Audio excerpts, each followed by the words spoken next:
los seres humanos afuera, fuera de los parques nacionales, fuera. O sea, es entender que la naturaleza, ¿vieron cuando ayer decíamos, nosotros hoy separamos la naturaleza del hombre? Y el concepto con el que se basaron los parques nacionales argentinos, no los australianos, es ese. Entonces, se sacó a la gente que vivía en el territorio cuando se transformaron en parques nacionales. Se sacó. Ahora, en Villa Mascardi, que es parte del Parque Nacional Iguazú, hay un conflicto legal por eso, ¿no? Que obviamente le están dando lo están resolviendo políticamente, más que legalmente, ¿no? Porque es un parque nacional. Entonces, la ley de parques nacionales de Argentina, la última, la de 1980, dice, señores, los seres humanos afuera del parque.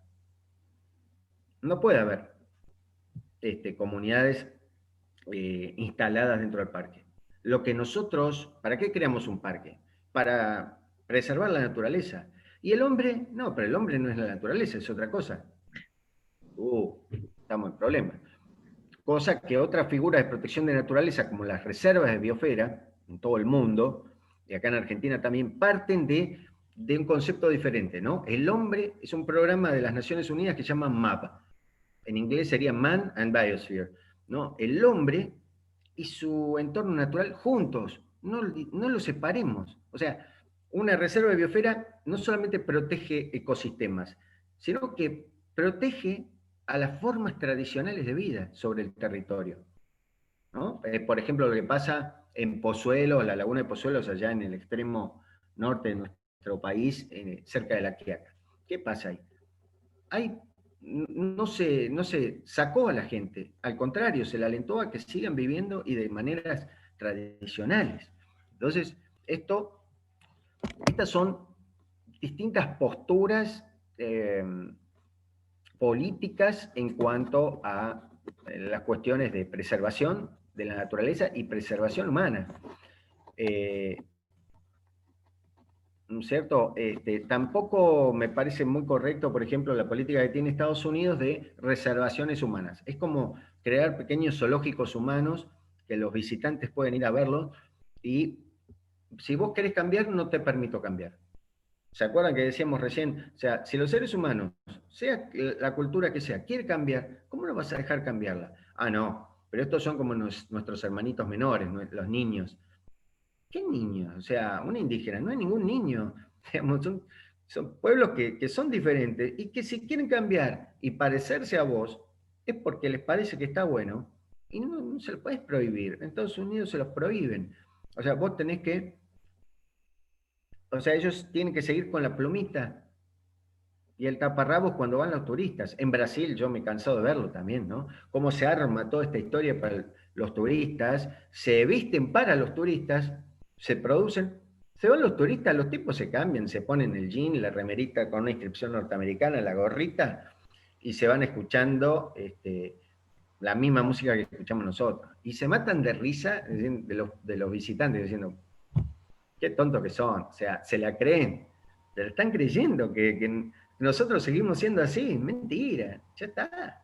Igual hay reservas. Pasan muchas cosas, ¿no? Por ejemplo, los guaraníes en Misiones, eh, se comprobó que aumentó mucho los índices de suicidio, porque claro, los muchachos que hacen de guía a la gente que es la misma que va al Parque Nacional Iguazú, solo que estas son reservas que están, obviamente, por afuera del parque. Adentro del parque no pueden estar los guaraníes, cuando son los reales dueños del lugar y originales dueños del lugar, no se lo permite estar. Entonces están en las afueras del parque.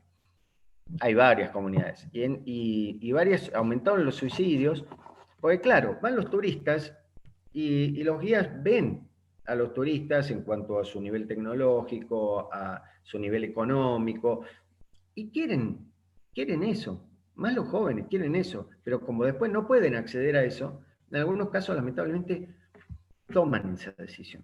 O sea que esto daría como para otro tipo de curso y profundizar estas temáticas que son muy interesantes, donde esto se haga un abordaje no solamente desde lo antropológico, sino desde lo turístico mismo.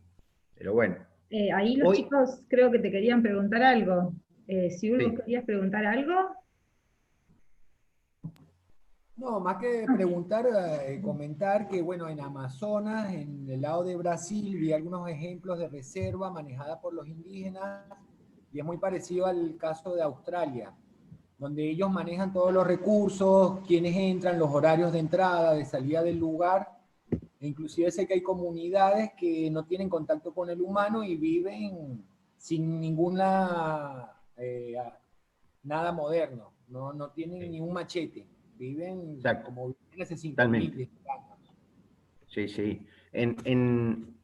En algunas comunidades en el Amazonas, en algunos casos, ni siquiera tienen, sí, ¿Qué es eso? esas son aldeas que de alguna manera ya están incorporadas a nuestra sociedad, que incorporan el turismo. Hay aldeas en el Amazonas que no quieren la más mínima conexión con otros seres humanos. Ellos viven aislados y así quieren vivir. No solamente no quieren turismo, no quieren a nadie. Digamos, ellos quieren vivir aislados y están en su derecho, están en todo su derecho de hacerlo. ¿Por qué no? ¿Quiénes somos nosotros para querer imponer? No, vos te tenés que integrar a nuestra sociedad. ¿Por qué? Nosotros somos una cultura diferente, ¿no? Somos realmente una cultura diferente y no queremos integrarnos. Cada tanto algún antropólogo termina muerto porque van y quiere llegar como interlocutor a mediar y bueno, pero muchachos, no tiene que ser tan así. Y ahí termina por ahí lanceado o con un dardo envenenado. Bueno, el antropólogo sabe que esos son algunos de los peligros, pero, pero bueno, parece que nuestra sociedad no acepta, no permite, no entiende esa lógica de que otro quiera ser diferente y vivir aislado. ¿Por qué tenemos que estar todos integrados? ¿Por qué tenemos que ser esta aldea global, ¿no? La que nos propone la globalización y que Internet nos hace ser uno? Ellos dicen, ¿qué es esto de ser uno? Yo soy yo y vivo como yo quiero. Bueno, tenés derecho a venir a imponerme cómo tengo que vivir yo, que me tengo que vestir de determinada manera, que tengo que hablar determinado idioma para integrarme. No quiero integración, olvídate. Esos son casos extremos, ¿no? Pero Igual esa es la existen en historia Amazonas, en distintas partes del mundo. digo que esa es la historia del ser humano, desde los egipcios iban a buscar a los africanos, lleva más de 10.000 años lo de la esclavitud y lo de imponer ideas, religiones, conceptos. Ayer yo pensaba en un momento, ¿en qué momento una sociedad puede cuestionar las normas establecidas? ¿Quién establece las normas? Hoy en día no somos pequeños grupos, somos un grupo muy grande en lugares muy pequeños y no veo que todo, o sea, no siento que la mayoría de las personas participemos ni en las leyes, ni en la forma en que se manejan, ni en la política. Entonces, ¿en qué punto realmente se puede mejorar sin faltarle el respeto a la cultura, pero cuando ya ves que las cosas están mal, cuál es el camino? ¿Cuál sería el camino para cambiar ciertas cosas? Sí, nosotros, yo creo que tenemos mucho que aprender, hay mucha sabiduría en estos pueblos originarios, en los descendientes de esos antiguos originarios. Me parece que hay mucho para aprender en ellos y estaría bueno que lo hagamos. Algunas provincias argentinas están más avanzados en ese tema, como les mencionaba el caso de Neuquén. Otras, lamentablemente, como Chaco, por ejemplo, tienen una política.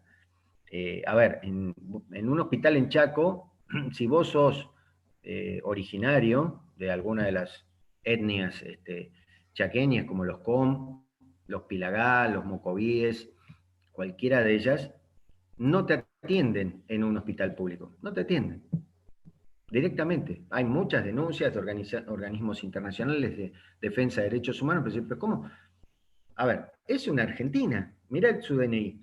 Sí, pero esta es india y no la vamos a atender, porque no atendemos indios.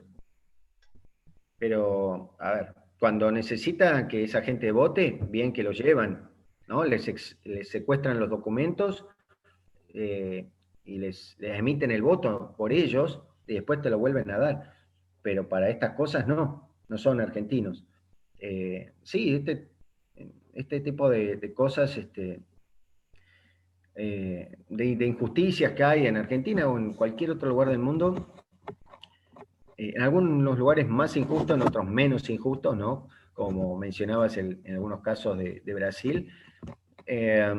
Pero, a ver, mientras por ahí el gobierno brasilero no actúa directamente o no interviene en esta decisión de un pueblo originario, al mismo tiempo permite que avancen los ojeros encendiendo fuego en los campos y arrinconándolos cada vez más, ¿no? Entonces, sí, por un lado, yo no estoy haciendo nada, dice Bolsonaro, no hago nada en contra de ellos. Sí, pero los ojeros no decís nada cuando prenden fuego al campo y digamos, los van arrinconando como animalitos, con, con, con todo respeto, ¿no? Al resto de los animales, pero son seres humanos. Los animales también tienen derecho a vivir libres, pero bueno, eh, es un tema complejo, no es fácil de resolver y da como para hablarlo en otro momento, porque vivimos dentro de estados. Actualmente tenemos una configuración política en la mayor parte del mundo. En algunos casos siguen siendo reinos, en otros casos siendo ya repúblicas como la nuestra, donde hay tres poderes, ¿no? El ejecutivo, el legislativo y el judicial, eh, que emiten leyes y la gente que vive en territorio argentino se rige por esas leyes, te guste o no te guste. ¿Y qué pasa con las comunidades originarias en territorio argentino? Ellos tienen sus propias leyes. Ah, no, la ley es la Argentina.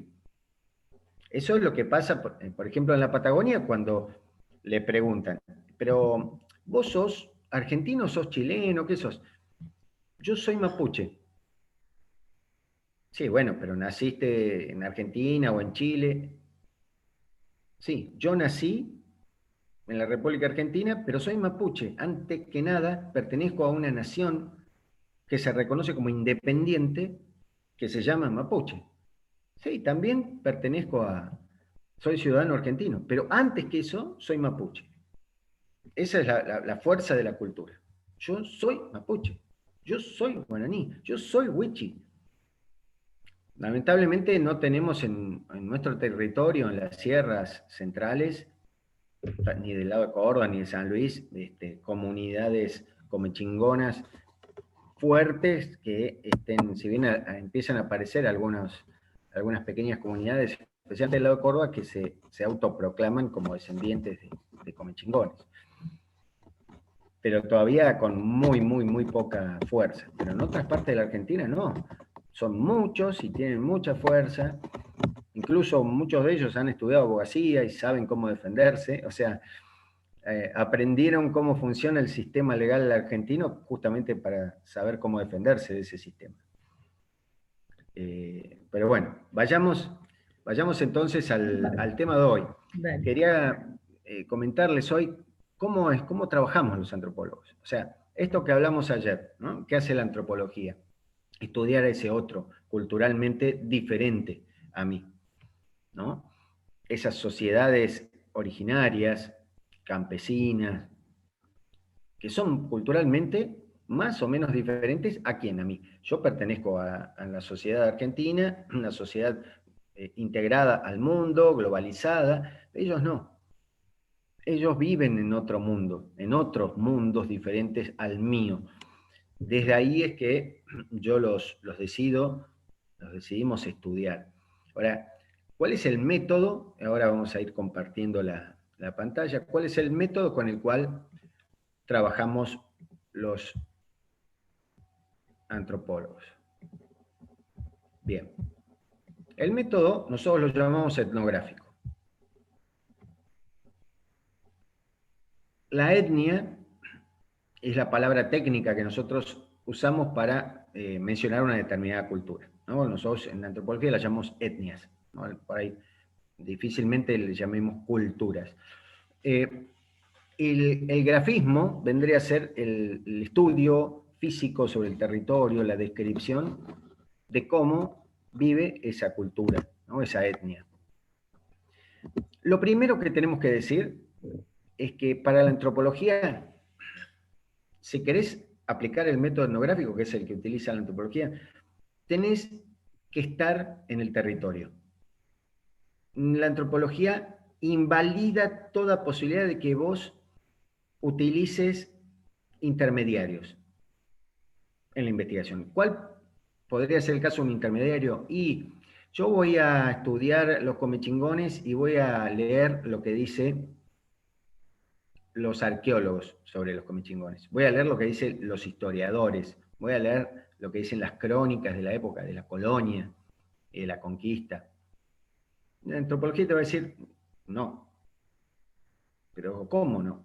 ¿Que entonces lo que dice un historiador no es válido, lo que dice un arqueólogo no es válido? No es que sea válido o no sea válido. El método etnográfico lo que te propone es que vos cuentes cómo es alguien que pertenece a una cultura diferente a vos, según sus propios términos, que ellos te cuenten cómo son, no lo que vos pensás que ellos son. Eso es algo muy diferente. Y si yo estoy leyendo un libro de un historiador que habla de esto o de un arqueólogo, voy a estar obteniendo no la mirada del pueblo originario, sino la de un científico. Y eso, en antropología, no sirve, ¿no? Siempre que vos vayas a, sea lo que sea que investigues, vos tenés que hablar con la gente. Entonces, lo primero que plantea la antropología es, vos tenés que ir a vivir con la gente. No podés hacer un estudio antropológico desde afuera. Ah, bueno, yo vivo acá sigo viviendo en mi casa y no sé, voy y estoy cada tantas veces por semana, tantas horas hablando con ellos y me voy. Te perdés un montón de cosas si haces eso. Entonces, si vos vas a estudiar algo, tenés que vivir con ellos. Porque el hecho de estar todos los días, de la mañana a la noche, conviviendo con ellos, logra que ellos se abran. Porque si vos vas muy cada tanto a hablar con ellos alguna vez, es muy probable que ellos te inventen alguna historia, porque tranquilamente no hay forma, digamos. Nosotros lo que hacemos es hablar con mucha gente y después cruzar los relatos para ver si hay lo que nosotros llamamos consistencia entre ellos. Si todos dicen lo mismo. Ah, ¿cómo son ustedes con este tema? Y somos de tal manera. Y tengo otro informante y me dice, no, somos de tal otra manera. Y tengo un tercero. ¿Quién tiene la verdad? ¿No? Entonces tengo que volver a hablar y a preguntar y a repreguntar hasta que más o menos termino yo definiendo cómo son en determinado tema. Entonces, si yo vivo con ellos, lo que se logra es que ellos se familiaricen conmigo, porque tenemos que tener en cuenta eso, son un pueblo muy diferente a nosotros. Nos tienen miedo, no nos entienden, no nos respetan en muchos casos, y yo soy un extraño, soy un investigador, pero soy un extraño. En el mejor de los casos, por ahí no te mienten, pero no te hablan, no te quieren decir. O te dicen 3 palabras y en realidad no te están contando lo que están pensando, lo que están sintiendo. Entonces, tenemos que lograr eso, que ellos se abran y dejarlos hablar. Nosotros lo que tenemos que hacer es registrar todo lo que ellos van hablando. ¿Mm? Esta es la base del método. Ahora vamos a ver un poquito más. Pero lo más importante del método etnográfico es ir hacia ellos para volver y contar a nosotros, porque yo vuelvo como investigador a mi cultura y cuento cómo son ellos, pero dicho por ellos. No es lo que yo interpreto que ellos son. Porque justamente, eso lo decíamos ayer, lo que nosotros tenemos que hacer es salir de alguna manera de nuestra cultura para, digamos, ir con absoluta falta de prejuicios a tratar de entender cómo son y por qué son como ellos dicen ser. ¿No? Entonces, eso es lo fundamental, reflejar su mirada sobre el mundo. ¿no? Sobre la cultura es, en realidad, reflejar cómo ven ellos al mundo. Hoy es un método que no solamente están utilizando los antropólogos, otras ciencias sociales y humanas están usándolo porque es un método muy interesante para realmente saber cómo es ese otro dicho por esos otros. Por ejemplo, hace poco salió yo digo, el closet científico, no desde el punto de vista sexual, un antropólogo mexicano estuvo estudiando a las maras en Centroamérica. No sé si conocen lo que es la organización de las maras, una organización delictiva, digamos, que se ha extendido por todo Centroamérica, incluso es muy fuerte hoy en México. ¿Se acuerdan cuando decíamos que ese otro tiene que tener códigos culturales que para mí sean muy difíciles de entender? Las maras tienen un mundo de códigos que ellos generalmente lo van a ver, se lo tatúan en el cuerpo. Van a ver que hay un montón de símbolos tatuados en el cuerpo, de símbolos y de números, y quien no conoce a esa organización no sabe de qué se trata. Entonces él dijo, bueno, yo me voy a meter en esta organización y lo voy a hacer. Se transformó en una mara. Eso es lo que plantea el método etnográfico. ¿Vos querés estudiar la mara? Hacete mara. Y durante 10 años fue mara, este antropólogo, fue mara. Hizo todo lo que tenía que hacer como mara, incluso matar gente. Y un día decidió salir y pidió obviamente protección al gobierno mexicano, pero volvió y contó, pero de primera mano. Es decir, no, a mí me contaron que en realidad las maras suelen ser... ¿Con quién hablaste? No, hablé con un señor que en realidad parece que su sobrino está dentro de la organización y que le contó... Nada. Ahora, este antropólogo mexicano te habla, pero con absoluta contundencia, te dice, mirá, esta organización, que es como una subcultura, con sus propios códigos que los comparten entre ellos y nadie más los entiende, una mara ve a otra mara, ve sus tatuajes y ya sabe a qué organización, porque a su vez hacia el interior de esta organización hay jefaturas y es como que vos lees el cuerpo de esa otra persona, si sos parte de esa cultura de la mara, y sabés rápidamente de qué están hablando. ¿Por qué nos pasa a nosotros que no entendemos? Podemos interpretar, podemos decir, delirarnos diciendo, bueno, este petroglifo, esta pintura rupestre significaba tal cosa. ¿Quién lo dice? No, mirá, qué sé yo. ¿Ves? Acá hay un solcito dibujado, hay una llamita. Ajá. Bueno, o sea, ¿vos te crees que esto es tan lineal como decir, hay una llamita y las llamas eran importantes para ellos? Sí, pero ¿importantes en qué? Bueno, no sé, tendremos... ¿Ven? O sea, no los tenemos a ellos vivos para que nos cuenten. Es lo que pasa en Australia. En Australia vos vas a ver las pinturas rupestres con ellos. Dice, esto lo estoy pintando yo. Y significa tal o cual cosa. ¿Sí? Esto lo pintó mi padre. Y él me contó que lo que quiso expresar acá era tal cosa. Y esto lo hizo mi abuelo, que me acuerdo yo era niño, pero mi abuelo me contó qué es lo que estaba representando ahí, ¿no? Lo que quería decir a través de una pintura rupestre. Eso es, digamos, lo que sucede, lamentablemente, en algunos casos donde el antropólogo ya no puede trabajar porque no los tiene a ellos ahí presentes como para preguntarles, ¿no? Sí pueden trabajar otras ciencias como la arqueología, como vimos, el historiador, pero no ya el antropólogo, con este método. Porque este método implica estar en relación con gente que está viva, que pertenece a otra cultura, y vos vas a hablar con ellos para que te cuenten.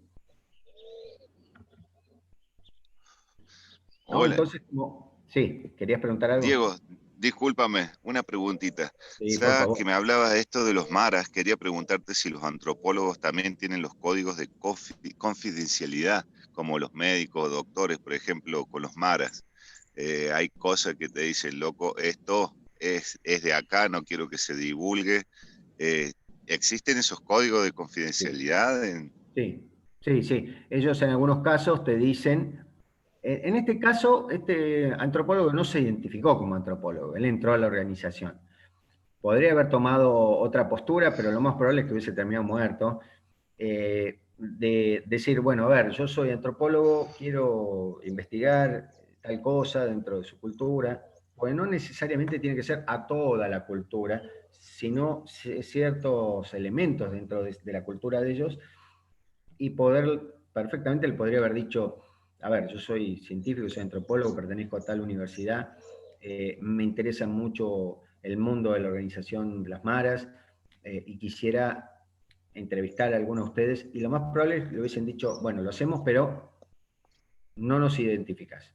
Yo nunca te voy a dar mi nombre verdadero, nunca, si hacemos alguna filmación, va a ser de espaldas, o sea, que no se vea mi rostro. Sí, estas cosas Ajá. suelen suceder. Que no siempre, y eso está totalmente válido en la antropología, que vos hables de alguien, culturalmente hablando, sin dar mayores precisiones. Hay antropólogos que han trabajado en ciertas localidades y en ninguna parte de su estudio menciona la localidad. Mira vos. Justamente porque la gente de ese lugar le dijo, no, no, vamos a hablar de nosotros, pero no quiero que la gente después asocie esto a nuestro territorio. Bueno, y el antropólogo, si es, como generalmente sucede, una persona ética, nunca va a mencionar, eh, digamos, su fuente. A mí me pasa, yo estoy haciendo una investigación en el azud de Piedra Blanca, ya hace unos años, y algunos informantes no quieren que yo dé su nombre, su verdadero nombre, ¿no? Y yo en mi estudio lo aclaro. Este informante, estoy diciendo realmente quién es. Este informante, le pongo un nombre ficticio y lo aclaro en el estudio. No es una persona que se llame verdaderamente así. Ni siquiera das muchos datos como para que, no sé, otra gente de Merlo puede identificarlo y decir, ah, habló con fulanito, con sultanita.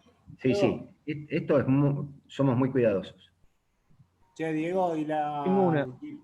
el tema de investigación. El tema de investigación ahí de la SUD, ¿se puede decir?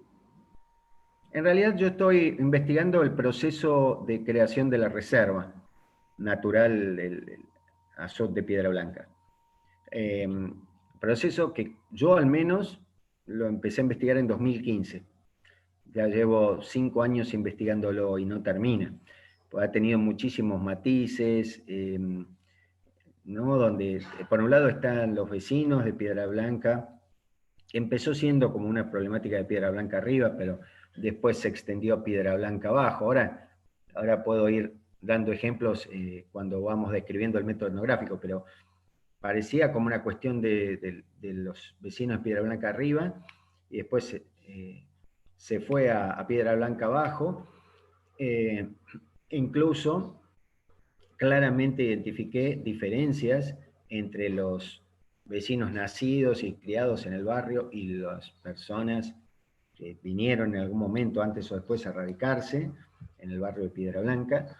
El Estado, que por un lado el Consejo Deliberante, que finalmente emite la primera ordenanza que crea la reserva, después la que ratifica la creación de la reserva, o sea, un poder del Estado de San Luis, poder local, que dice una cosa.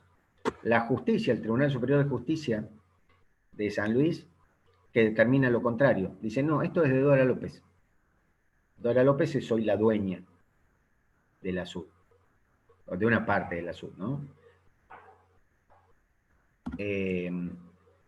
Entonces vos decís, qué loco. Un poder como el judicial dice una cosa, el poder legislativo dice otra. El poder ejecutivo, ¿qué pasa? Y ahí está, surfeando entre una cosa y otra, el intendente que dice, bueno, que va a hacer un montón de cosas, por el momento, ese montón de cosas, hay un cartel que dice, esto es una reserva. Está bien, es una reserva, pero también es propiedad privada. Pues es insólito. En realidad, la investigación termina demostrando que no hay nada de insólito en que esto sea así, ¿no? Y esto como que terminó, no explicando lo que a mí me parece, sino dando cuenta, por medio de los relatos, de lo que me dice la gente, que las cosas son lógicas que se hayan ido dando de esa manera. Pero Y en bueno, ese caso, la investigación es sobre el proceso de creación de una reserva.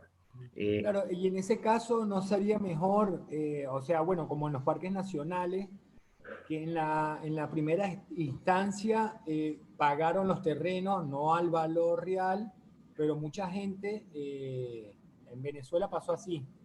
Cuando crearon los parques nacionales de la Sierra Nevada, se le pagó a la gente que vivía ahí dentro del parque o se les dio otro terreno en otro lugar para que eso sea parque nacional. Sí, O sea, el sí, Estado tendría que intervenir y hacer un intercambio, una gestión. claro, totalmente de acuerdo. Acá nosotros ese mecanismo lo llamamos expropiación, ¿no? El Estado, cuando quiere expropiar una tierra que considera valiosa por el motivo que sea, se la expropia a un privado, o sea, eso quiere decir que le tiene que pagar el valor fiscal de esas tierras al privado, al dueño de esa tierra. La nación, cuando crea un parque nacional, expropia el territorio y le paga a quién? A las provincias que correspondan, como pasó con el Parque Nacional Sierra de las Quijadas. Un municipio puede también expropiar, no solamente la nación o la provincia. La Municipalidad de Merlo, lo que le están pidiendo los merlinos al intendente es, muchas gracias, el intendente que expropie las tierras de otra reserva de Piedra Blanca, que es el Viejo Molino. ¿Por qué? Porque eso tenía un dueño, ese dueño falleció, tiene herederos, ¿no? Claramente son tierras privadas, no son tierras públicas, no son tierras fiscales. Pero una exintendenta le puso también un cartel que dice bienvenido a la reserva del Viejo Molino, ¿no? Entonces, los vecinos quieren que eso sea un parque, una reserva en este caso, ¿no? Porque hay, según ellos, siempre el trabajo nuestro es así, o sea, ellos dicen que hay patrimonio dentro de él, o sea, hay cosas que son valiosas. Las ruinas del molino harinero son valiosas para ellos, no para mí. No soy yo el que estoy diciendo, che, acá hay algo que me parece que es valioso. Me lo dicen ellos. El altar Comichingón para ellos es también muy valioso. El límite con Córdoba, por medio del arroyo, para ellos es muy valioso. Cierta vegetación que hay allí adentro, para ellos es valioso. Para ellos, los vecinos de Piedra Blanca y en general de Merlo. Y ellos quieren que eso se transforme en una reserva. Ahora, por otro lado, ¿qué dice la justicia? Esto pertenece a fulanito de tal, o en este caso a los herederos de fulano de tal. Perfecto. Entonces, ¿qué queda? Si realmente querés que eso sea una reserva, tenés que expropiarlo, ¿no? Quitarle esa propiedad a una persona o a un grupo de personas y transformarlo en un territorio que es público. Y lo que no ha pasado hasta ahora es que el municipio haya puesto plata para pagar esa expropiación. En el caso de la SUD de Piedra Blanca, la situación es similar en ese sentido. Pues decís, bueno, por más que la justicia le haya dado la propiedad a esta señora, el municipio está en todo su derecho de expropiarlo después eso, porque consideran que la represa de agua, o sea, el almacenamiento de agua, que es tan vital, ahora estamos en una emergencia hídrica, es un recurso natural y vital para Merlo, no solamente para Piedra Blanca. Entonces, desde ese lugar, bueno, tiene mucho valor. Está bueno que se preserve. Pero, a ver, yo en la investigación jamás digo lo que yo pienso sobre lo que allí pasa. Yo simplemente cuento lo que la gente me dice que pasa ahí y por qué pasa lo que pasa, ¿no? Yo doy cuenta, yo cuento lo que la gente me dice. Si no, no estaría haciendo las cosas bien en términos de la antropología, del método etnográfico, me plantearía ese tema, ¿no? Pero acá, o sea, vos no haces una investigación antropológica para decir lo que a vos te parece que pasa en Piedra Blanca. O sea, definitivamente. Yo estoy ahí para contar lo que la gente del lugar tiene para decirme, para contarme. No importa lo que yo me creo. A ver, esto que le estoy diciendo ahora, esto se resolvería de esta manera, expropiando. Nadie me lo dice eso. Entonces no está en mi investigación. Pero ningún vecino de Merlo, y tengo un montón de informantes, ninguno me lo plantea. Si me lo planteara, sí, por ahí lo expresaría. ¿Se entiende cómo va funcionando este método? ¿Qué es esto de la relación no mediada? La no mediación es que no haya intermediarios entre yo investigador y la gente que estoy investigando. No tiene que haber intermediarios. Mi relación tiene que ser directa con ellos. Si yo estoy estudiando, decido estudiar, por ejemplo, la integración de la comunidad boliviana a la sociedad merlina, digamos, yo tengo que ir a hablar con ellos y en lo posible instalarme a vivir con ellos. Digamos, así funciona, ¿no es cierto?, este método. Claro, es muy difícil que pueda venga alguien y te diga, che, ¿por qué decís tantas pavadas vos en tu estudio? ¿Pavadas? Estuve 1 año y medio conviviendo con la comunidad boliviana, viviendo con ellos. ¿Querés que te la cuente? O sea, te lo estoy contando. Pero si vos que venís de afuera y hablás de afuera, sin conocerlos, de verdad, sí, que los conozco, son todos bolivianos. Eso es prejuzgar al otro y aparte discriminarlo. Yo te hablo porque yo viví con ellos todo este tiempo, de verdad, y los conozco, los aprendí a conocer, ¿no? Porque cuanto más estamos con ese otro, más aprendemos a conocerlo y terminamos entendiendo, porque las cosas que a nosotros nos parecen raras, locas, insólitas del otro, es porque no los entendemos, porque son claramente, digamos, o en su totalidad o en parte, pertenecientes a otra cultura. Eso es lo que pasa. Entonces yo tengo que entender por qué ellos hacen determinada cosa y para eso tengo que estar con ellos ahí. Y cuando hacen esas prácticas, poder estar para que ellos me cuenten. Ellos son los que me tienen que contar por qué tal cosa es importante. ¿Por qué? Por ejemplo, mencionabas el tema de esta virgencita en el noroeste, ¿no? Entonces yo tendría que estar hablando con ese hombre horas y horas y horas y irme a vivir con él, si me lo permite, o alquilarme una casita ahí cerca y estar todo el día, desde la mañana a la noche con él, hablando, y que me cuenten, y que él me diga, bueno, pero también tendría que hablar con doña, ir a hablar con doña, y así voy sumando informantes, ¿no? Porque a mí me atrapó esa historia, ¿no? ¿Por qué alguien que pertenece a un pueblo originario cree tanto en esta virgencita? Pero se entiende, no es lo que yo opino sobre lo que puede estar sucediendo, sino ellos me van a contar por qué esa virgencita es importante, siendo que siguen siendo parte de otro pueblo con una cultura diferente. Generalmente, lo que dice allí en el segundo lugar, las unidades de estudio son circunscriptas, son pequeñas. El antropólogo nunca trabaja, este método etnográfico nunca trabaja a grande escala. O sea, quisiera saber qué es un área protegida para todo Merlo o para todo el Valle del Conlara. No. Otras ciencias pueden generalizar. La antropología nunca generaliza. Trabaja a nivel microsocial, ¿no? Yo trabajo en el azot de Piedra Blanca. Ni siquiera trabajo en toda Piedra Blanca. Ni siquiera quiero entender, digamos, cómo piensan los vecinos de Piedra Blanca y a ver qué diferencias hay con los vecinos de Rincón o con los vecinos de cualquier otro barrio de Merlo. No, yo trabajo en algo pequeño, siempre se trabaja en algo pequeño, tanto espacialmente como temáticamente, ¿no? Pero es interesante que más allá de lo que nosotros investiguemos, muchas veces para ayudarnos en la comprensión de por qué la gente es y hace las cosas que hace, poder observar la vida social en su conjunto, ¿no? Todo lo que hay alrededor de esa persona, esas personas que yo estoy estudiando. Básicamente usamos dos técnicas, la observación participante y el extrañamiento. ¿Y en qué consiste? La observación participante es la técnica fundamental.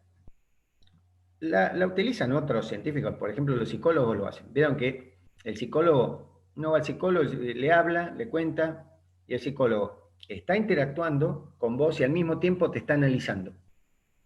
Ya lo tiene desarrollado, ¿no? Esa capacidad de observar científicamente, críticamente, desde su formación a una persona o a un grupo de personas. Entonces, la observación participante tiene estas dos partes. Observo, yo observo. ¿Qué es lo que observo?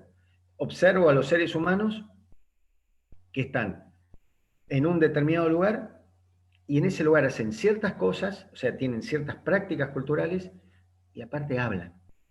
Y a veces ni siquiera hablan conmigo, hablan entre ellos. Yo tengo que observar todo eso, observar los diálogos entre ellos, no solamente cuando hablan conmigo. Cuando hablan entre ellos muchas veces es mucho más rico lo que puedo yo ir registrando, ir entendiendo sobre lo que estoy investigando. Y la segunda parte de la participación también es muy importante. El antropólogo no es un espécimen raro que está ahí, digamos, observando a la gente y que la gente se sienta observada. Esto hay que tratar, ¿no? Y ahí está el arte de observar a la gente sin que la gente se sienta observada, ¿no? Vos tenés que ser visto para ellos un tipo más que está ahí conviviendo un tiempo con ellos. Sos uno más de ellos. ¿Y cuál es la mejor manera de ser uno más de ellos? Participar. Participar en lo que ellos hacen. Che, me voy al campo y voy a sembrar tal cosa. Vamos. Y el antropólogo va y se pone a sembrar o a cosechar o lo que sea, o con los animales o con lo que fuere, se pone a trabajar junto a las personas. Y mientras estás trabajando, estás participando en algo, estás observando y estás registrando. Ese es el concepto de la observación participante. Esa es la técnica fundamental que usamos para poder obtener información para lo que estamos investigando. Y la segunda es el extrañamiento. El extrañamiento es un concepto que nace en la filosofía y que nosotros tomamos, que consiste en salir de nosotros, ¿no? O sea, vos tenés que ir a estudiar lo que se te ocurra sin prejuicios. O sea, olvídate de lo que vos pensás. A mí me costó mucho, porque yo desde el año 2000 vivo en Merlo y conozco a mucha gente que hoy son mis informantes para esto.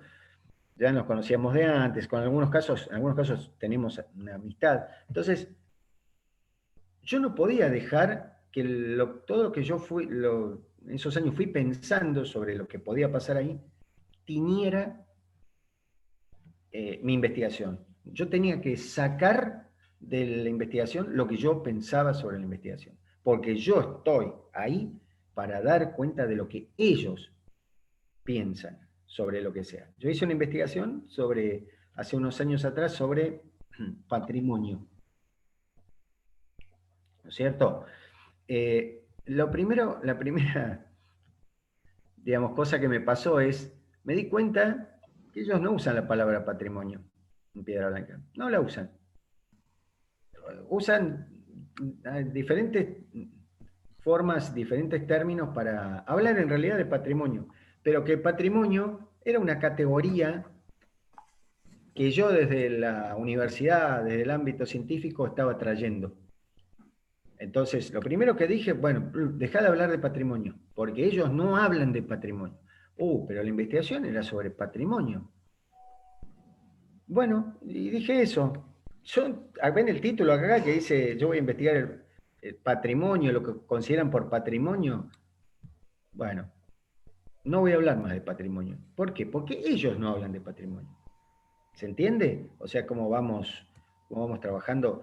Y el extrañamiento es esto, y créanme que es muy difícil, muy difícil.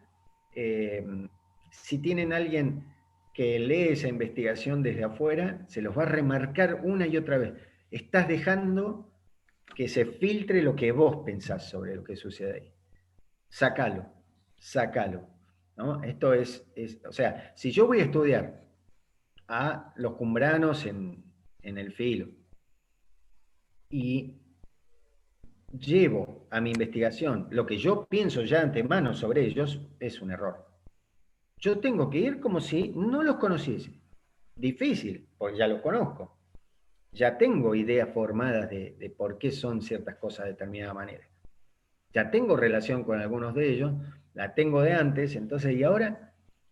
Bueno, ahora comportate como hace lo que te plantea el método etnográfico. O sea, salite de todo eso que vos ya sabés y experiencias que tuviste con ellos. Hacé tabla rasa y a partir de ahí contá lo que ellos tengan para contar. A ver si puedo... Si tienen preguntas, Pero, por favor. Diego, ¿se puede o no? Porque me parece como, o sea, está bueno, pero creo que si partimos de lo que vos dijiste en la primera clase, que todo es relativo también, yo creo que es imposible que en un punto no esté teñido por la manera de mirar el mundo de ese antropólogo, porque si no sería contradictorio a lo que apareció en la primera placa, que era que todo es relativo, va a tener Sí. indefectiblemente parte de la visión, de la ideología, de la intención también del antropólogo. Sí, sí, sí. Definitivamente esto es imposible lograrlo al 100%. Tenemos que Claro. tratar de que sea lo mayor posible. Yo les contaba ayer el caso de este antropólogo italiano que trabajando con esa cultura asiática tiene esta costumbre de matar personas cuando están afligidos por la muerte de un ser querido. Y ese antropólogo hizo dos cosas interesantes. Primero, no juzgó esa práctica desde su cultura. Hubiese sido un error decir, che, mirá esto desgraciado, matan gente, qué salvajes que son. O sea, matan gente por el gusto de matar a alguien porque se sienten mal. Si él hubiese tomado ese camino, el error hubiese sido ese, ¿no? Vos estás juzgando a alguien desde tu cultura. Y no lo hizo. Y cuenta, al final en su investigación, que realmente los comprendió, porque una cosa es, a ver, yo no me pongo a juzgarlos, pero no los entendía. Esa es la parte en la que vos no te puedes salir de quién sos, el 100%. Y dice que finalmente lo comprendió porque él ya años después, nuevamente en Italia, su esposa también era antropóloga, iban por una de las autovías entre dos localidades, tiene un accidente automovilístico y su señora fallece. Él dice que yo en ese momento realmente tuve ganas de matar a alguien. Obviamente no lo hice porque yo soy italiano, no pertenezco a esa cultura, y si yo hago esto, voy preso yo. Pero que las ganas las tuve. Y en ese momento, recién en ese momento, por lo que me pasó a mí, pude entenderlos. O Y sea, yo no lo... también, creo yo, por haber hecho la investigación, ya era un ser modificado por ese nuevo conocimiento, ¿o no? Sí, Porque capaz que si nunca hubiera hecho la investigación, sí, no lo hubiera asociado directamente. Todo nos modifica todo el tiempo. Por eso totalmente. qué difícil para el antropólogo mantenerse como, no sé, ajeno.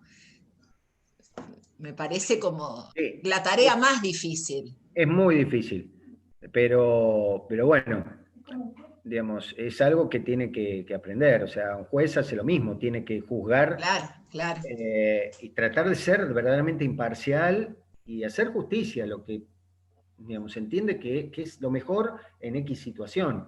Esto es lo mismo, o sea, pues por ahí, qué sé yo, es un caso de una violación de un menor y vos qué pensás, que el juez, ¿por qué en algunos fallos no es que se falle en contra de la persona que sufrió el abuso, pero no le termina dando la condena que el fiscal estaba solicitando? Oh, entonces fue injusto. No, bueno, el juez siempre entiende que el impartir justicia es eso, es ser justo con cada una de las situaciones. Esto llevado al caso nuestro es más o menos lo mismo, ¿no?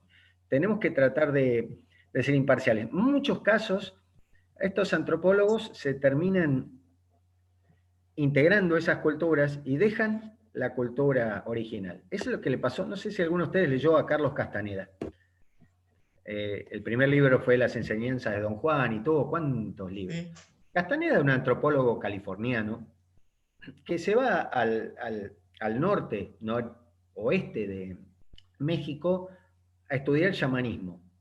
Y entra en contacto con un chamán, Don Juan, y, o sea, él entra en ese mundo y de ese mundo no sale más.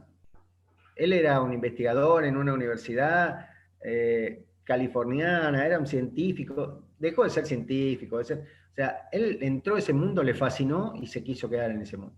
Después escribió un montón de libros, pero no ya pretendiendo ser un antropólogo, sino como diciendo, bueno, estos son los relatos de lo que a mí me pasó con este hombre. Y después con otro que se llamaba Don Genaro, ¿no? Con otro llaman.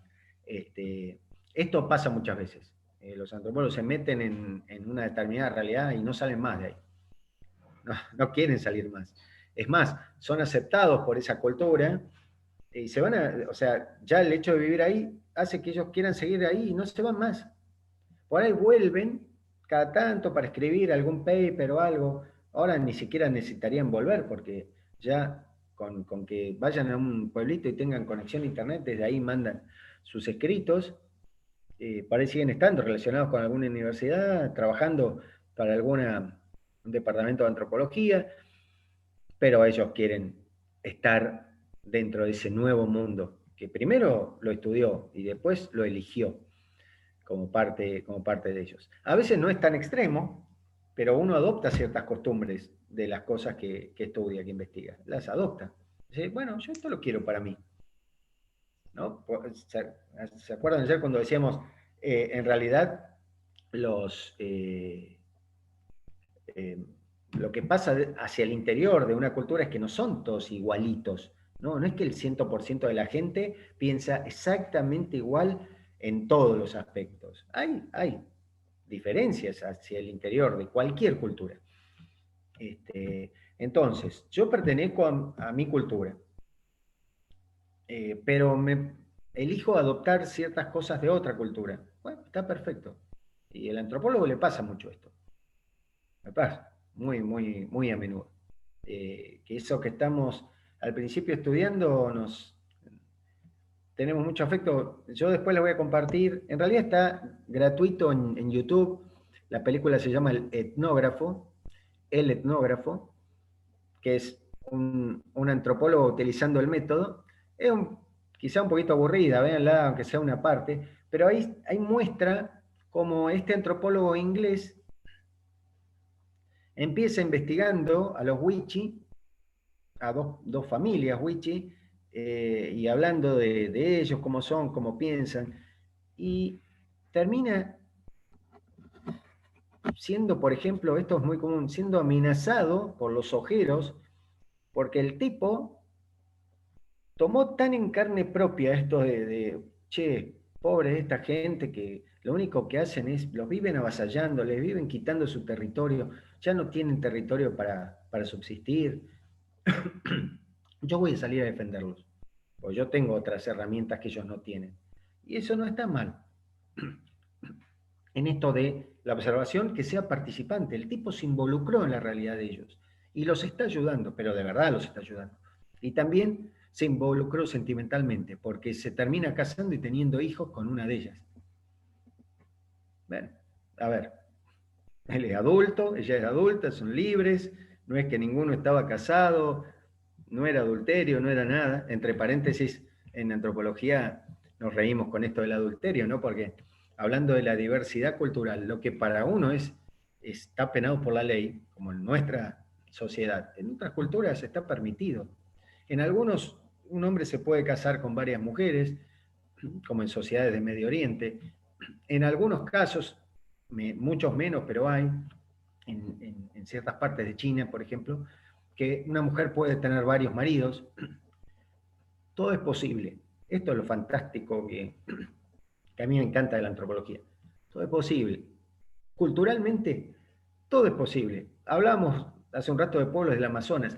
Hay pueblos en el Amazonas que reconocen, ciertas culturas que reconocen 7 géneros.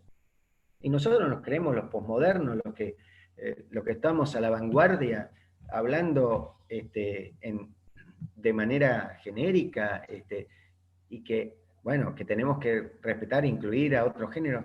Muchachos, hay cultura, que vos lo vas a ver con un taparrabos y con una lanza, pero hace muchas generaciones que ellos vienen reconociendo la existencia de 7 géneros. Ah, mira vos. Mira estos salvajes, qué loco, ¿no?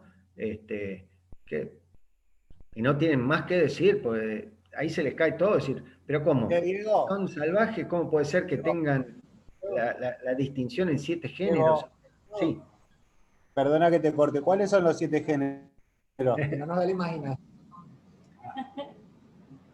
Son estas posibilidades de combinaciones binarias, en realidad, partir de un hombre que se siente hombre y una mujer que se siente mujer y empezar a jugar con esto, ¿no? De el hombre que se siente hombre y la mujer que se siente mujer, ahí ya vamos 2. El hombre que se siente mujer y la mujer que se siente hombre, ahí ya vamos 4.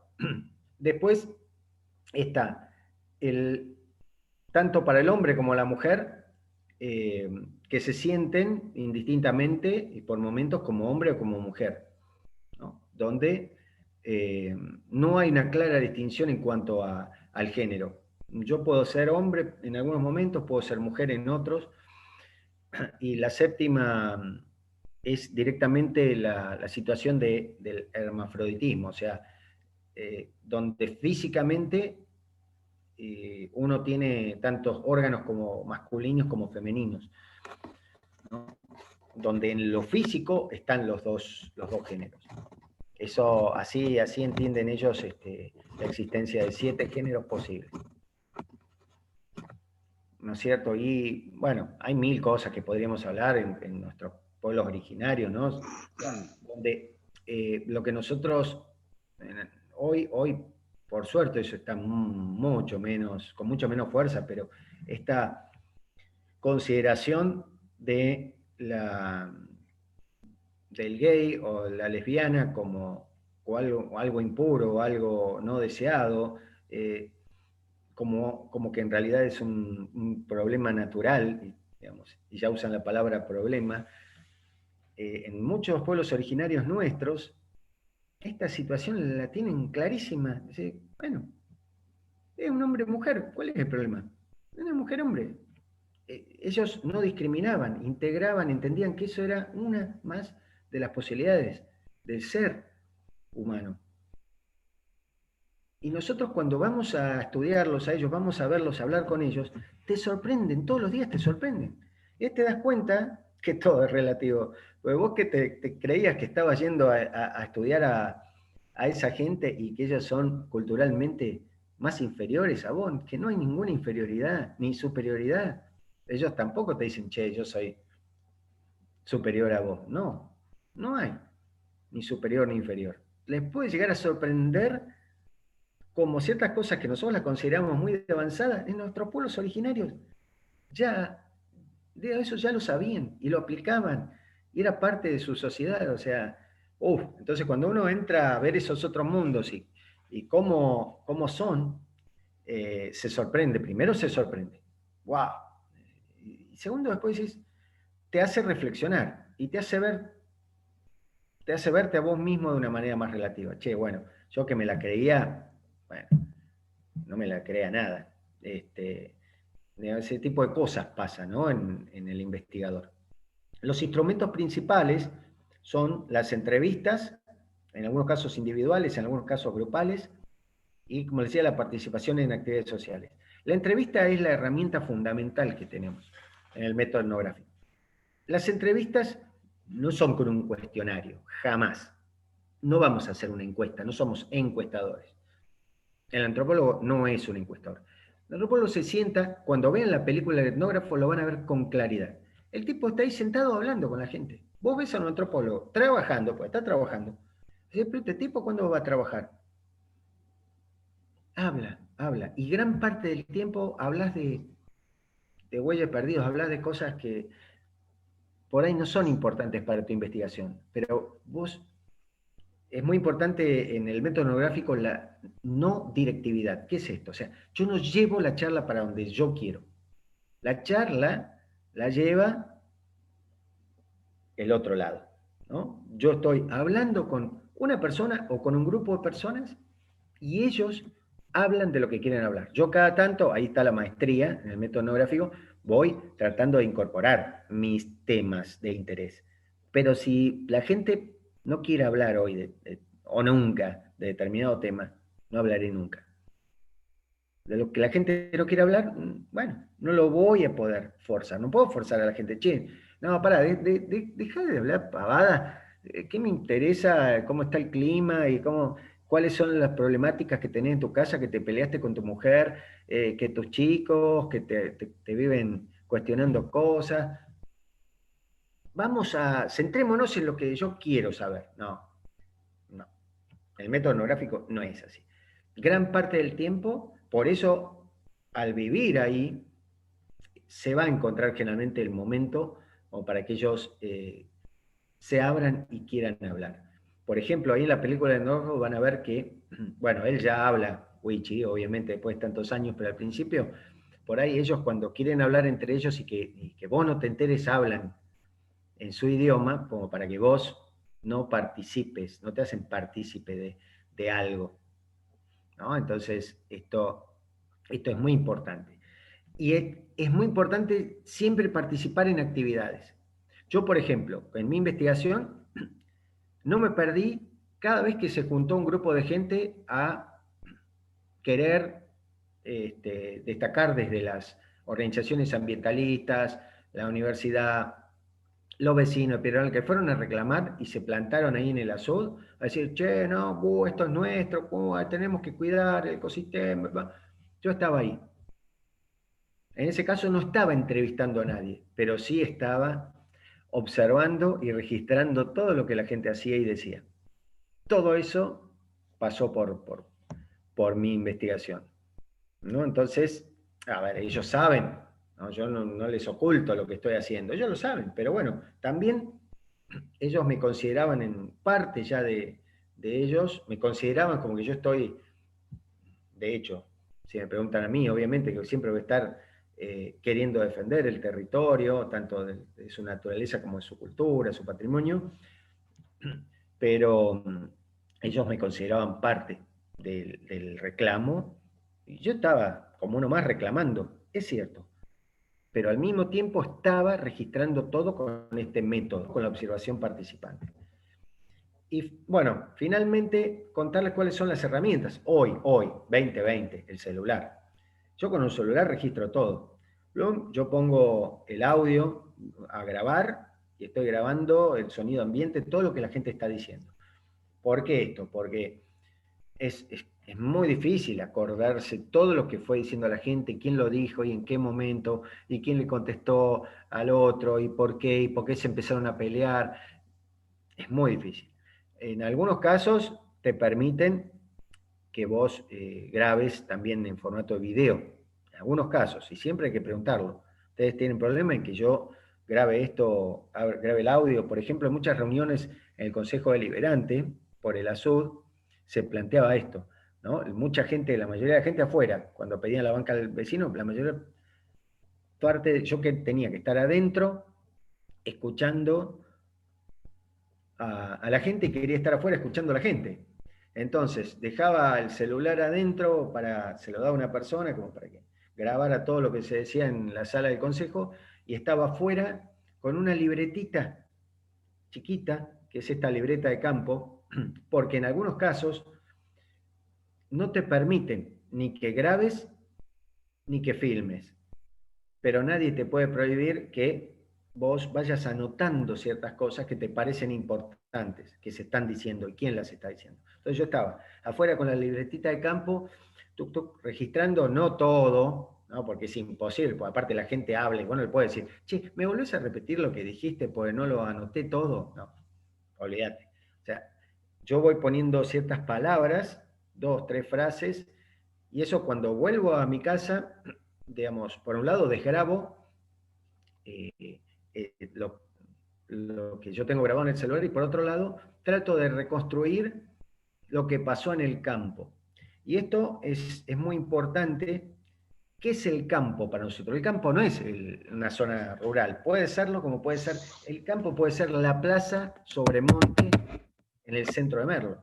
El campo para nosotros es esta unión entre tres cosas, un territorio físico, ciertos actores sociales, que son las personas que a mí me interesa investigar, y lo que hacen. Entonces, lo que en un determinado territorio, que puede ser urbano, puede ser rural, puede ser natural, puede ser cualquier tipo de espacio, ¿no? Campo, no lo asociemos al campo, a la ruralidad. Donde hay gente que allí vive, gente que hace cosas, y lo que es tan importante para nosotros es qué dicen que hacen. Yo veo a la gente haciendo cosas y le pregunto, ¿por qué haces lo que haces y de determinada manera? ¿No? Entonces, no es solamente lo que la gente hace, sino lo que la gente dice que hace. Porque si no, ¿cómo hago yo para entender ciertas prácticas, por ejemplo, religiosas de ciertos pueblos originarios? ¿Cómo hago para entender? Y no necesariamente tiene que ser un pueblo originario, puede ser en algún paraje en el Valle del Conlara, donde tienen cierta festividad. ¿Y por qué esa festividad? ¿Y por qué es importante tal santo o tal animal que lo incorporan a la fiesta? Por ahí hasta lo terminan sacrificando. ¿Por qué es importante para ustedes? No es lo que a mí me parece es importante. Ellos me tienen que decir, che, ¿por qué es esto importante para ustedes? ¿Y de qué manera? Estoy tratando de entenderlos, de ver por qué, ¿no? Entonces, ellos generalmente te van a contar, te van a decir con claridad cómo es esto. Así que bueno, básicamente podremos ir hablando horas, pero básicamente esto es lo que tenía para contarles hoy. Mañana vamos a hacer un rapidísimo avance desde el comienzo de la humanidad, que como les dije, fue en África, hasta nuestros pueblos originarios de las sierras centrales, la parte donde ustedes están viviendo y trabajando, que fueron los comechingones. Tratar de entender a los comechingones desde la antropología. De todos modos, yo después les voy a compartir, les voy a dar mañana mi correo, así que mándenme ustedes un correíto diciendo soy fulano de tal, alumno de este curso. Yo les voy a compartir que para mí es el mejor libro sobre los comechingones, desarrollado por dos arqueólogos de la Universidad de Córdoba, del Museo de Antropología de Córdoba. Pero es una mirada. Yo, o sea, quiero darles una mirada diferente, quizás a la que han tenido siempre, ¿no? La mirada típica de la antropología. En este caso, sobre los comechingones, sobre nuestros originarios. Por ejemplo, yo en mi registro, bueno, con esto terminamos, de la sub de Piedra Blanca, algunos informantes, yo por ejemplo tengo un informante que me dice que su abuela era sanadora, comechingona, ¿no? Y el abuelo era español y la abuela era india, comechingona. Y me empieza a contar las cosas que le contaba la abuela, de lo que hacía cuando ella era joven o cuando era niña, Y es fabuloso, ¿no? Digamos, entender que eso es lo más importante para nosotros. ¡Wow! Si bien no tengo a la anciana Comechingona delante mío, tengo a su nieto. Y su nieto me cuenta lo que su abuela le contó. Entonces yo registro esto. Y es válido, es válido. Sí, voy a decir, a ver, no es que estuve delante de un Comechingón, pero sí estuve delante de un descendiente directo. Y encima de una sanadora, de una, de una persona con poderes especiales dentro de la comunidad de los comechingones. Y que aparte me está diciendo, che, ¿vieron esto que decían, que dicen en la mayor parte de los libros, que se enseña en los colegios en San Luis? Ah, no, los comechingones desaparecieron. En los primeros 50 años desde que llegó el español, desaparecieron. A ver. Los libros me están diciendo que desaparecieron, pero acá encontré a un señor en Piedra Blanca que me está diciendo que su abuela era sanadora, come chingona. Algo no me está cerrando. Bueno, eso es lo que hace la antropología. Las cosas que no cierran, las investiga, ¿no? Las analiza, va hacia adentro. Bueno, y este hombre cuenta muchísimas cosas de primera fuente. O sea, es una persona que me está contando. No es que, ah, sí, yo tengo un amigo que en realidad su abuela era, no, esta era mi abuela. Y me empezó a contar y no para. Es como haber abierto un manantial, empieza a salir, ¿no? Pero cosas desde que él era niño. Y no paraba de contarme. Y se le caían las lágrimas. Porque en el método etnográfico, eso también nosotros lo tenemos en cuenta. No solo lo que la gente dice ni hace, sino lo que está pasando alrededor de esa persona. Es muy importante. Entonces, esta persona, lo que está contando es parte de su emotividad, es parte de su afecto, de su amor. Hay un profundo amor y que no me lo cuente, que no venga nadie a decirme, no, este es un chanta. Mira, un chanta que te está contando una mentira, no se le caen las lágrimas. Un tipo de más de 70 años ya, no se le caen, te puedo asegurar que no se le caen las lágrimas. Si se le caen las lágrimas es porque te está contando algo importante de su vida, muy importante de su vida, como fue su relación con su abuela. También me habló de su abuelo español, ¿no? Y de los cultivos y de un montón de cosas y el uso del agua y demás. Y ustedes se meten en este mundo y no salen más, porque es ir hablando con la gente, ir tejiendo todo esto, que realmente es muy valioso. Cierro con esto. Muchas veces, o sea, siempre la gente siempre te está hablando. Cuando se quede una persona, vos querés hablar de tal tema, y la persona que estás entrevistando, las personas, se queden calladas, algo te están queriendo decir. O sea, la gente no siempre habla con palabras. Habla con su cuerpo, habla con los gestos, habla con los silencios. Que yo pregunte algo y la gente no quiere responder, que se quede callada, que se miren entre ellos, como diciendo, che, hablamos, no hablamos. Eso es parte de nuestra investigación. Eso yo lo tengo que registrar en mi libretita de campo, porque ni siquiera lo voy a tener en el celular. Vi que ellos se miraron, fue un segundo, pero se miraron entre ellos y decidieron no hablar. Eso para mí es valiosísimo. Me metí en un tema que es delicado para ellos. No lo voy a preguntar ahora, pero en la libreta, acá hay un tema. Más adelante vuelvo a preguntarlo. Hasta que las cosas salen. Hasta que las cosas salen. Bueno, no sé si tienen alguna pregunta. Si no, bueno, damos por concluida la clase de hoy.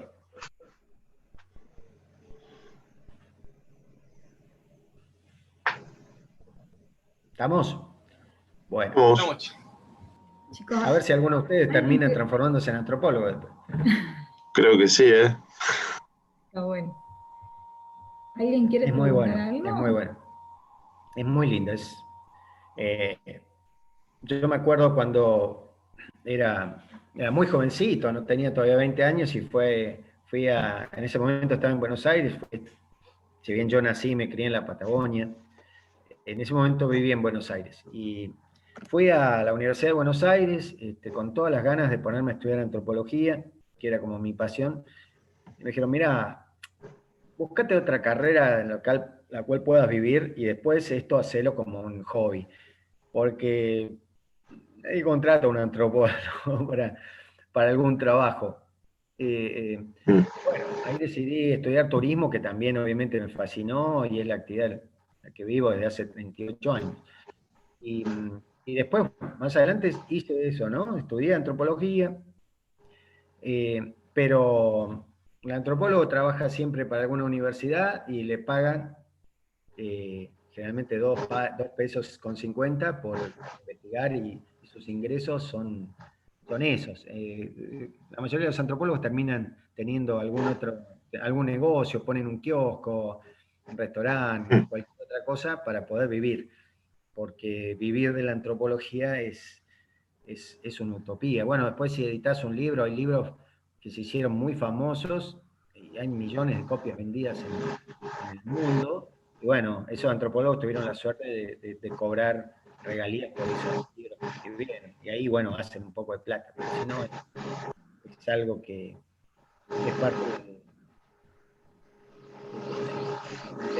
sus intereses, que no se van a transformar en una cuestión económica.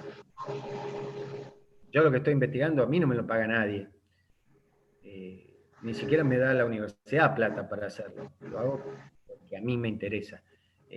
Punto, ya está. Pero bueno, puedo desde el turismo vivir, con lo cual tengo otra actividad la cual me mantengo económicamente. Si no, estaría en problemas. Diego, vos después los PowerPoint los podrías compartir. Sí, les voy a compartir. Ahora en un ratito paso estos PDF perdón, estos Power los paso PDF y se los comparto acá por el grupo. Claro, así les van Sí, sí. quedando. Sí, ahora se los voy a compartir. Discúlpenme, ayer me olvidé. No, no hay problema. Esto de esta enfermedad, Sí. el otro día leía justamente algo que yo tengo como síntoma, por ahí no les pasa a todo el mundo, que lo llaman como una nube o como una niebla mental. Es como que no te deja pensar. Se te hace como se te nubla, te olvidas de las cosas, y eso a mí me está pasando. Otra gente por ahí no tuvo ese síntoma. Pero justamente creo que ayer o anteayer leía que algunas investigaciones que están empezando a aparecer hablan de eso. De una de las, vendría a ser como los efectos colaterales de esta enfermedad. Mira. Pero bueno, espero poder pasarlo ya, así puedo empezar a sumarme Sí. a las fiestas COVID positivos. Claro, así ya quedas inmunizado igual. Vieron una cosa interesante que hizo La Rioja, por ahora es la única provincia, ojalá que otras provincias argentinas, San Luis lo haga, permiten el ingreso y la circulación libre dentro de la provincia a las personas con COVID positivo, ya recuperadas obviamente. Vení a La Rioja ya lo está promocionando. ¿Sos COVID positivo o recuperado? Vení. Libremente, vas a hacer lo que quieras. Y, digamos, hay tanta gente, ya en Argentina hay como, no sé cuántos miles de personas que están recuperados. ¿No? Son muchos. Bueno, son potenciales clientes, ¿no? Porque esa gente que ya pasó por la enfermedad y se recuperó y tiene los anticuerpos, ¿por qué no puede andar libremente circulando por el país? Claro. ¿No? Está bueno. Sí. Como esto está empezando a pasar. Por ejemplo, Fernando de Noronha, no sé si conocen una isla brasileña, poquito alejada del continente, a la altura de Natal, de la ciudad de Natal, bien donde la parte, Brasil hace esa panza, ¿no? Como que se acerca más a África. Hay una isla que se llama Fernando de Noronha, que es un paraíso del buceo. Bueno, Noronha está promocionando eso. ¿Vos sos COVID positivo? ¿Te has recuperado? Vení a Fernando de Noronha. No queremos gente sin COVID. Queremos gente con COVID, que haya pasado por el proceso. El que no la tuvo, puede traerlo. El que ya la tuvo, ya está recuperado, ya salió de la enfermedad, listo. Entonces, esto está pasando, ¿no? Y va a pasar cada vez más. O sea, yo, si fuese Rodríguez Sá, diría, Hay todo un mercado ahí interesante de la gente que ya tuvo la enfermedad. Vengan a nuestra provincia. Sí. Se pueden volver a No sé, a mí me parece, ustedes pueden disentir con esto, pero me parece que una persona que ya se recuperó, que tiene los anticuerpos, que por 2 a 3 años no tiene casi ninguna posibilidad de reenfermarse, ¿por qué no voy a dejarla circular libremente? Ya está.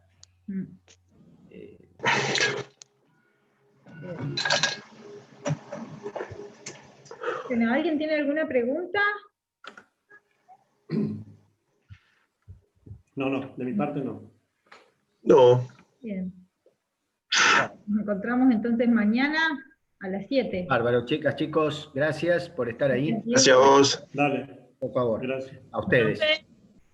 Muy Gracias, amable, gracias gracias, a vos. Diego. Que anden bien. Viendo. Chau, chau. Que tengan buen día. Dale, nos vemos. Chao, chao. Nos vemos, gracias.